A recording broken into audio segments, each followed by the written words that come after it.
अनजान वॉयस में आपका स्वागत है। मैं मेहंदी लगाने का काम करती थी, जिससे मैं अपने घर का गुजारा किया करती थी। मेरे साथ मेरा 3 महीने का बच्चा भी था।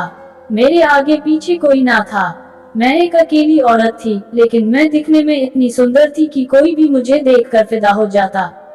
मैं मर्दों से अपना चेहरा छुपा कर रखी थी, लेकिन मैं बहुत ही कम उम्र की थी।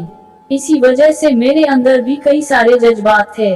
उन जज्बातों को मेरे लिए काबू करना बहुत मुश्किल होता जा रहा था। मेरे हाथों की कारीगरी देखकर अक्सर आस पड़ोस की लड़कियां मुझसे मेहंदी लगवाने के लिए आया करती थी। उनमें से एक पड़ोसन थी जिसका लड़का 20 साल का था। वो लाद कर बहुत ही ज्यादा हैंडसम था। रोज बहाने से मेरे पास आकर खड़ा रहता था। उस लड़के को देखकर मेरे दिलों की धड़कन बढ़ने लगी थी, लेकिन उस लड़के की आदत बड़ी ही अजीब थी। जब भी मेरा बच्चा रोता तो मैं उसे दूध पिलाती, लेकिन वो लड़का आराम से मेरे बगल में बैठकर देखा करता था। मुझे बहुत ही शर्म आती थी, लेकिन मैं उसे कुछ भी नहीं कहती थी। एक दिन बहुत तेज बारिश हो रही थी। करीब रात का समय था और वो लड़का किसी बहाने से मेरे पास आया था। बारिश तेज बढ़ने की वजह से मेरे पास ही रुक गया। उस वक्त मेरा बच्चा बहुत शांति से सो रहा था। सर्दी का मौसम था। उस लड़के को देखकर मेरे अंदर जज्बात उठने लगे थे। हम दोनों बेचैन होकर एक दूसरे को गहरी निगाहों से देख रहे थे। तभी कुछ देर बाद उस लड़के ने घर के दरवाजे को अंदर से बंद कर दिया और धीरे से मेरे करीब आकर कहने लगा, आज दूध पीने का मन कर रहा है। उस लड़के की बातों को सुनकर मैं अच्छी तरीके से समझ चुकी थी कि ये लड़का मुझसे क्या चीज की उम्मीद कर रहा है। मैं भी एक औरत थी और अपने जज्बातों पर काबू कर पाना मेरे लिए बड़ा मुश्किल था। मैं उस लड़के को देखकर पिघल चुकी थी। लड़के का हाथ पकड़कर उसे अपने साथ कमरे में ले गई। कमरे में जाते ही लड़के ने चादर ओढ़कर मेरा मेरा नाम नैना है। मेरी उम्र 19 साल है। मैं अपने माता पिता के साथ रांची की छोटे से गांव में रहा करती थी।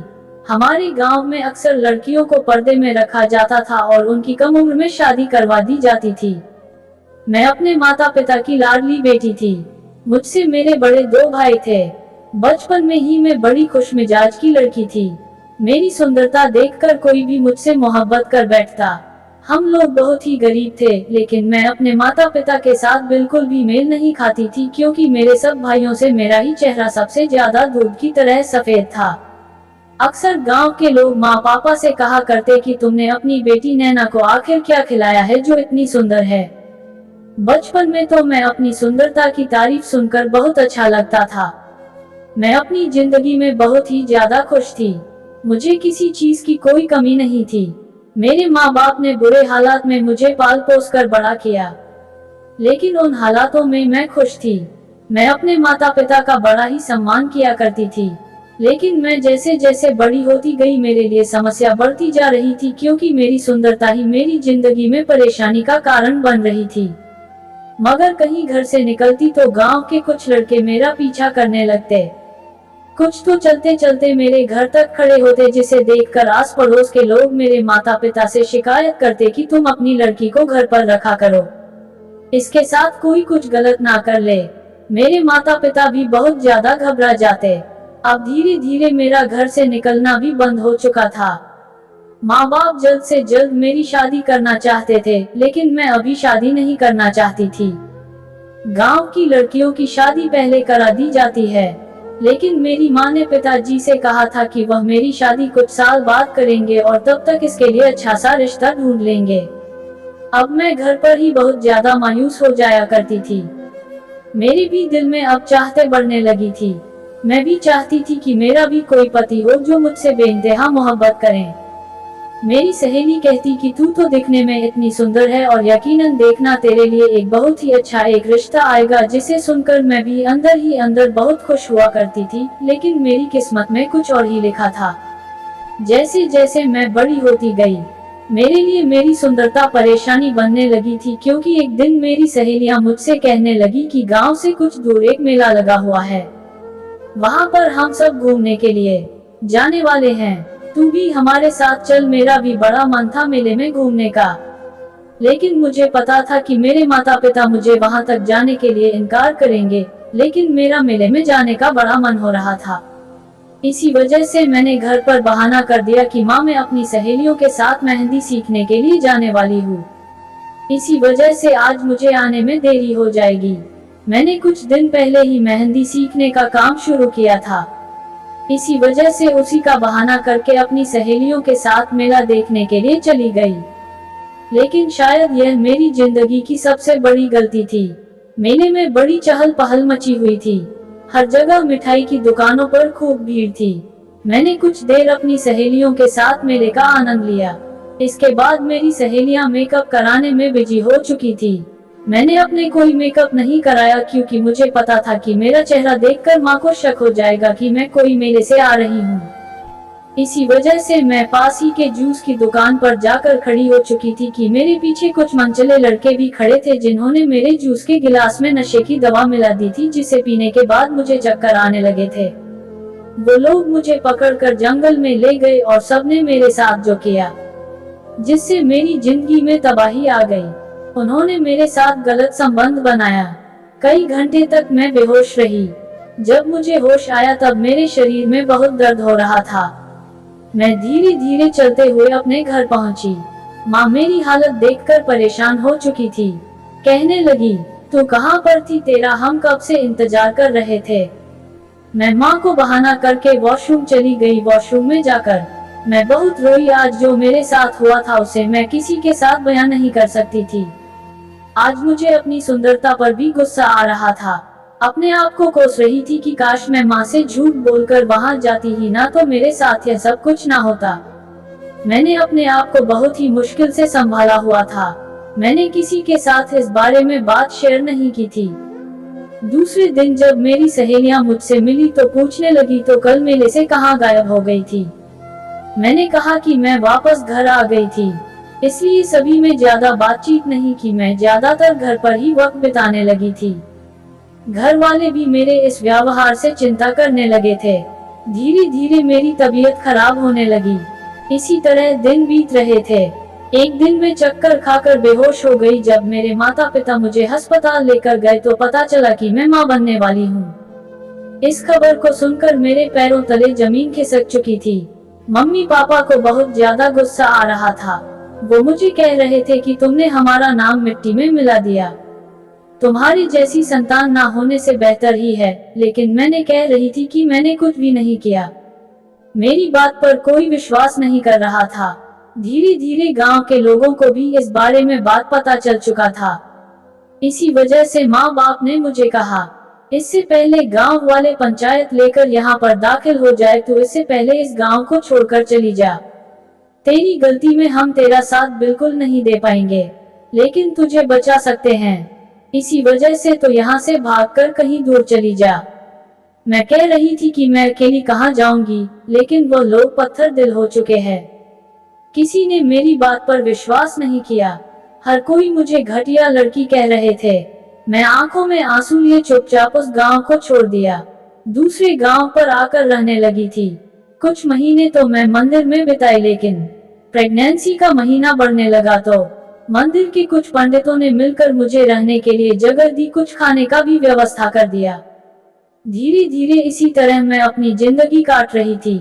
जब मेरी डिलीवरी का वक्त आया तो गांव की पुरानी दाई ने मिलकर मेरी डिलीवरी घर पर कर दी। उस वक्त मैं माँ को बहुत याद कर रही थी। मैं अंदर ही अंदर तड़प रही थी। आज मैं खुद माँ बनने वाली थी, लेकिन इसका पिता कौन है, इसके बारे में कोई भी नहीं जानता था। दाई को भी मैंने अपनी पूरी कहानी के बारे में बताया था। इसी वजह से उन्होंने मेरी मदद करने का फैसला किया था। कुछ महीने में वहीं पर रहकर मेहंदी लगाने का काम करके कमाना शुरू कर दिया और फिर कुछ ही दिनों में मेरे पास थोड़े बहुत पैसे भी जमा हो चुके थे, जिसकी वजह से मैं मंदिर से ही कुछ दूर जाकर एक छोटा सा किराए का घर लिया। मैं बहुत अच्छे तरीके से मेहंदी लगाया करती थी। इसी वजह से लोग मेरे बहुत तारीफ किया करते थे। अब मैं अपना चेहरा भी ढक कर रखना शुरू कर दिया, क्योंकि चेहरे की वजह से आज मेरी जिंदगी की यह हालत हुई थी। जहाँ रहती थी वहीं पड़ोस की आंटी से मेरी मुलाकात हुई। उसने अपनी बेटियों की शादी में मेहंदी भी मुझसे ही लगवाई थी, जिसकी वजह से मेरी आमदनी अच्छी हो चुकी थी। अब मैं अकेले अपने बच्चे को पालती और साथ ही साथ घर का कामकाज भी किया करती थी। कभी कभी मुझे बहुत ही अफसोस होता था कि मेरे माता पिता ने मुझ पर भरोसा नहीं किया। एक बार तो वो मुझसे पूछते, लेकिन मैंने अपनी किस्मत समझकर फिर इसे बुला दिया। इसी तरह में जिंदगी बीत रही थी। पड़ोस की आंटी का जो बेटा था वो अक्सर मेरे घर आया जाया करता था। कभी अपने बहनों के मेहंदी मुझसे लगवाया करता था। सबको मेरे हालातों के बारे में अच्छे से पता था। हर कोई मेरी किस्मत पर अफसोस करता। लड़का देखने में बहुत हैंडसम था। उसकी उम्र 20 साल थी। मैं जब से यहाँ पर आई थी तब से हर रोज मेरे घर आता। उस लड़के के आ जाने से मेरा काम और अच्छा बेहतर हो चुका था। अब मैं अपने बच्चे की भी परवरिश बहुत अच्छे तरीके से कर पा रही थी। लेकिन मुझे बड़ा ही खराब लगता कि जब भी मैं अपने बच्चे को दूध पिलाती तो वह मेरे बगल आकर बैठ जाता। शर्म के मारे मैं उसे कुछ ना कहती, क्योंकि अगर मेरी बात का उसे गलत मतलब निकाल लिया तो मेरे हाथों से यह सारा काम भी चला जाएगा। इस वजह से मैं चुपचाप हो जाया करती थी। अब इसी तरह मुझे काम करते हो पूरे 5 महीने बीत चुके थे।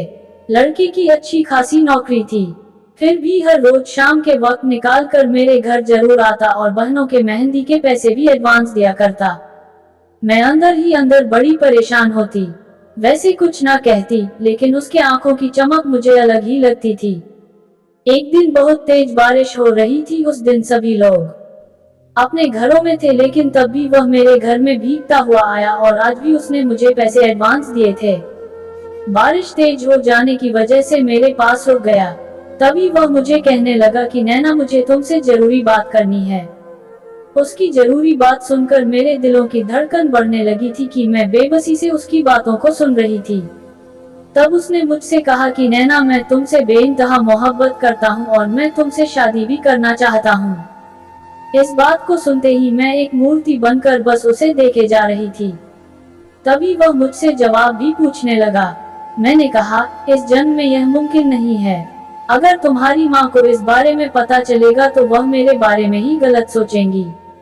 इससे बेहतर यही होगा कि तुम कल से यहाँ पर बिल्कुल भी मत आना। जिसे सुनते ही वह मायूस हो गया था। उसके बाद अपने घर चला गया। दूसरे दिन मैं घर का काम काज करने वाली थी कि तभी मेरे घर की बेल बजी। जब मैं दरवाजा खोलने के लिए गई तो सामने से लड़के की माँ को देखकर मेरे होश उड़ चुके थे। मैंने आंटी को अपने घर आने के लिए कहा। तभी वह मुझे कहने लगी कि यहाँ मैं तुमसे जरूरी बात करने के लिए आई हूँ। मेरा लड़का तुमसे शादी करने की जिद कर रहा है। अपने लड़के को किसी भी हाल में मना लूंगी, लेकिन तुम कभी भी इस शादी के लिए हाँ मत करना। मैं जानती हूँ कि तुम एक ईमानदार औरत हो, लेकिन मैं अपने इकलौते लड़के की शादी एक ऐसी लड़की से जो आगे वह शब्द बोलने वाली थी वह मैं अच्छे से जानती थी। इसी वजह से मैं चुपचाप उनकी बातें सुन रही थी। वह कहने लगी, तुम मेरी बातों को अच्छे से समझ चुकी हो, इसी वजह से मैं यहाँ से जा रही हूँ। आंटी के जाने के बाद फिर से उनका बेटा मेरे दरवाजे पर खड़ा हो चुका था। मैं अंदर ही अंदर परेशानी हो रही थी। मैं पहले से जिंदगी में कितनी परेशानियों का सामना कर रही हूँ। मैंने इसी वजह से उस लड़के को सामने बिठाकर उसे अपनी पूरी जिंदगी की दास्तां सुनाई थी, जिसे सुनकर बहुत ज्यादा मायूस हो चुका था। मैंने रिक्वेस्ट भी की, मैं तुमसे शादी नहीं कर सकती। मेरी मुश्किलों को तुम और मत बढ़ाओ। इसी वजह से आइंदा तुम मेरे घर पर बिल्कुल भी ना आना, कहीं तुम्हारी वजह से मुझे यहाँ से भी ना जाना पड़े। ये सुनते ही वो तुरंत खड़ा होकर कहने लगा, इस बार तुम्हारी जिंदगी में कोई भी परेशानी नहीं आएगी, इसका मैं तुमसे वादा करता हूँ। मैं तुम्हारी जिंदगी में सिर्फ खुशियाँ ही खुशियाँ दूंगा। वो दोबारा चला गया था, लेकिन उसकी बातों को मैं समझ ना पाई। इसी तरह 3 दिन भी गुजर चुके थे। वह लड़का मेरे घर पर बिल्कुल भी नहीं आया था, लेकिन मैं अंदर ही अंदर परेशान हो रही थी।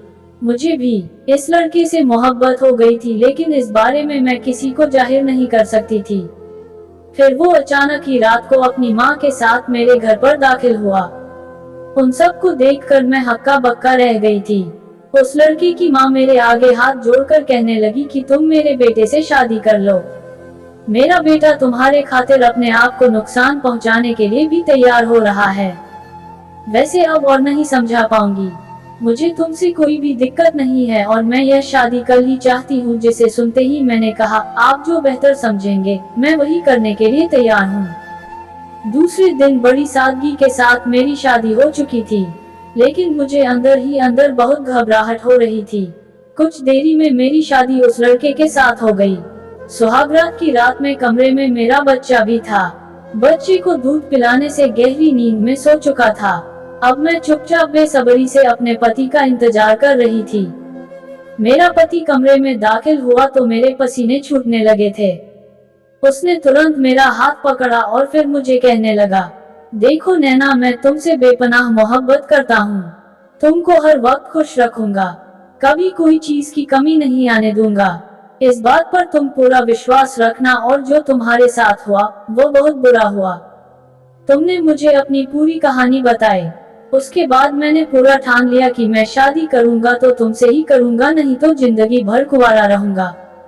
तब भी मैंने कहा, लेकिन मेरा बच्चा। ये सुनते ही वह कहने लगा, मैं तुम्हारे बच्चे को भी अपना नाम दूंगा, उसे एक बाप जैसा प्यार दूंगा। ये सुनते ही मेरे चेहरे पर एक मुस्कुराहट आई तो कहने लगा, जो हुआ इसमें तुम्हारा कोई कसूर नहीं, ना ही बच्चे का गलत तो उन लोगों ने किया। फिर उसने लाइट बंद करते ही मुझसे बेइंतहा मोहब्बत करने लगा। मुझसे पहली बार किसी ने मुझसे इतना प्यार किया था। मैं भी बहुत खुश थी। अब मेरा पति रोज शाम को जब वापस आता मेरे लिए, मेरे बच्चे के लिए तोहफा जरूर लेकर आता। उसने बच्चे की परवरिश में कोई कमी नहीं रखी, उसे भी पूरा एक बाप जैसा ही प्यार दिया था। अब धीरे धीरे मेरी सास भी मान चुकी थी, उन्होंने भी मुझे बहू का दर्जा दे दिया। अब हम सब लोग मिलकर आपस में खुशी खुशी रहने लगे थे। मैं अक्सर भगवान से दुआ करती कि कभी भी मेरी इन खुशियों को किसी की नजर ना लगे। तो दोस्तों, आप लोगों को ये कहानी कैसी लगी हमें कमेंट करके जरूर बताइएगा, और हमारे चैनल अनजान वॉइस को सब्सक्राइब करके घंटी का बटन जरूर दबाएं। फिर मिलेंगे एक और दिलचस्प कहानी के साथ। धन्यवाद।